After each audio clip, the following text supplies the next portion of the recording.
Picture the most charming person you have ever met.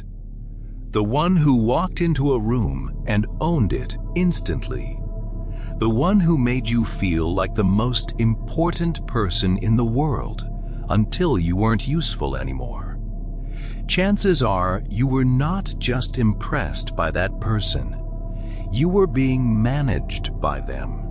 Because at the very top of Wall Street, in the corner offices of the most powerful financial institutions on Earth, there is a personality type that thrives like nowhere else.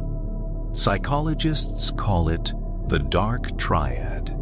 And once you know what it looks like, you will never unsee it. The Dark Triad is a psychological framework identifying 3 distinct but overlapping personality traits: Narcissism, Machiavellianism, and Psychopathy.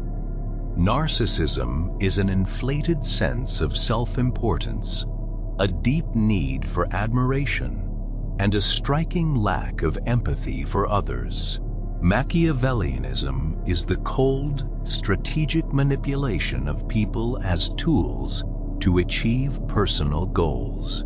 And psychopathy, the most alarming of the 3, is a combination of charm, impulsivity, fearlessness, and a fundamental inability to feel guilt or remorse. Individually, each trait is dangerous. Together, they form one of the most effective and destructive personality profiles ever identified by science. Wall Street was not designed to filter out the Dark Triad. It was designed accidentally or deliberately to reward it. The financial world prizes confidence over caution, aggression over empathy, risk-taking over restraint. In a system that measures success purely in numbers, the person willing to do whatever it takes, to lie, to manipulate, to feel nothing when others are ruined, has a structural advantage over the person who hesitates. Research shows that Dark Triad individuals are significantly overrepresented in senior financial roles, not because they are smarter, but because the game was built for them. The most disarming weapon in the Dark Triad arsenal is not aggression, it is charm. Dark Triad individuals are frequently described by colleagues as magnetic, brilliant, and inspiring right up until the moment they are not. They are expert at reading what people want to hear and delivering it with surgical precision. They remember names, birthdays, and fears, not because they care, but because information is leverage. Every relationship is an investment. Every kindness is a calculation. And by the time the people around them realize what is happening, they are already too deep in to walk away cleanly. Few people embody the Dark Triad on Wall Street more completely than Jordan Belfort. The self-proclaimed Wolf of Wall Street built a brokerage firm that defrauded thousands of ordinary investors out of more than $200 million. He was brilliant, charismatic, and completely remorseless. In his own memoir, Belfort describes manipulating clients with the detachment of a technician. He felt no guilt. What struck prosecutors was not the scale of the fraud, but the cheerfulness with which it was carried out. Belfort did not see his victims as people. He saw them as transactions. That is not a moral failure. That is a clinical one. Then there is Bernie Madoff, chairman of NASDAQ, respected elder of Wall Street. trusted advisor to charities, universities, and retirees.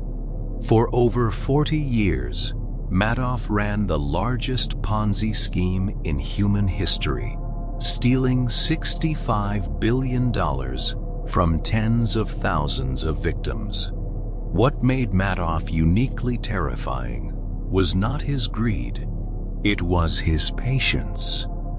40 years. He maintained the lie, the charm, the respectability for 40 years. His own sons turned him in. When asked in prison whether he felt remorse, Madoff's answer was chilling. He said he felt relief because he was finally free from pretending to care. One of the most disturbing findings in the neuroscience of psychopathy is what researchers call the empathy switch. Unlike most people for whom empathy is automatic and involuntary, psychopathic individuals have the neurological ability to turn empathy on and off deliberately. When it suits them, they can simulate warmth with extraordinary accuracy. When it does not, they simply switch it off. Brain imaging studies show that psychopathic individuals do not lack the capacity to understand other people's pain. They simply choose not to activate it. They know exactly how much something hurts. They just do not care. Here is the uncomfortable truth that organizations rarely want to admit. Dark Triad individuals do not just slip through hiring processes. They excel in them. They are outstanding interviewers. They tell hiring managers exactly what they need to hear. They project the confidence of someone who has already done the job. And once inside, they are often genuinely effective in the short term. They make bold decisions without hesitation. They project certainty in uncertain situations. They are willing to make the brutal call no one else wants to make. The problem is that everything they build, every team, every culture, every institution, eventually reflects the emptiness at their core. The true cost of the Dark Triad on Wall Street is not measured in fines or prison sentences. It is measured in the lives of the people left behind, the retirement funds wiped out, the families who trusted and were betrayed, the junior employees who adopted the culture and lost themselves inside it. Research shows that organizations led by Dark Triad individuals have significantly higher rates of burnout, turnover, and psychological harm among staff. The damage is not just financial, it is generational. Children grow up in households destabilized by a parent's lost savings. Marriages collapse under financial ruin. Communities lose the institutions they trusted. One person's psychopathy ripples outward for decades. After every major financial scandal, after Enron, after Madoff, after the 2008 crash, the same question is asked: how did no one see this coming? And the answer, every time, is the same. People did see it. They just could not stop it. Because the system that produced these individuals is the same system tasked with policing them. Researchers argue that meaningful change requires redesigning the incentive structures of finance itself, shifting rewards away from short-term individual performance and toward long-term collective outcomes. In other words, making the game less hospitable to people who feel nothing. So far, Wall Street has resisted every serious attempt to do so. Psychologists offer a simple framework for identifying dark triad behavior before it is too late. Watch how a person treats people who cannot help them. Watch what happens when they are contradicted, not just once, but consistently. Watch whether their warmth is unconditional or whether it tracks perfectly with their own interests. Dark triad individuals are nearly impossible to detect in a single encounter. They are built for first impressions. What exposes them is time, pattern, and the testimony of people they no longer need.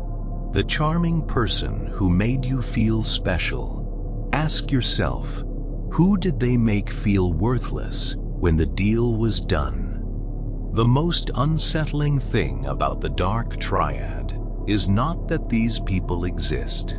It is that we keep putting them in charge. We are drawn to their confidence. We mistake their fearlessness for strength. We confuse their ruthlessness for decisiveness. And in doing so, we build systems that reward the worst of human nature, and then act shocked when the worst of human nature shows up to collect. The dark triad doesn't just thrive on Wall Street. It thrives wherever we stop asking, what kind of person is winning, and only ask how much they have won. Welcome back to Greed Index. We'll see you next week.